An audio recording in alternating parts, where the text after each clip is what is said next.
Assalamualaikum warahmatullahi wabarakatuh. Perkenalkan, nama saya Rahma Intan Pratiwi. Saya dari kelas Pendidikan Matematika 2022C yang akan menjelaskan sedikit narasi tentang sejarah bahasa Indonesia, fungsi, peran, dan kedudukan serta prospek ke depan bahasa Indonesia bagi bangsa Indonesia.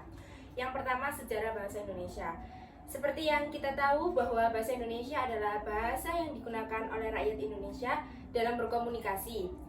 Bahasa Indonesia menjadi identitas bangsa di tengah-tengah bangsa lain. Sebelum resmi menjadi bahasa nasional, bahasa Indonesia dikenal sebagai bahasa Melayu.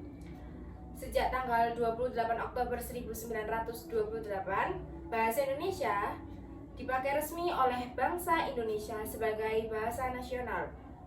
Bahasa Indonesia yang kini kita gunakan sebagai bahasa resmi di negara kita berasal dari bahasa Melayu. Bahasa Melayu yang digunakan merupakan bahasa Melayu tua yang sampai sekarang masih digunakan dan merupakan peninggalan masa lampau.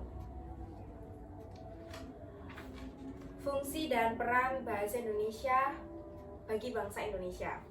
Bahasa Indonesia sebagai bahasa persatuan diartikan sebagai bahasa yang digunakan di dalam kegiatan berkomunikasi yang melibatkan banyak tokoh atau masyarakat yang berasal dari berbagai daerah di Indonesia. Itulah sebabnya bahasa Indonesia memiliki fungsi dan kedudukan sebagai bahasa persatuan.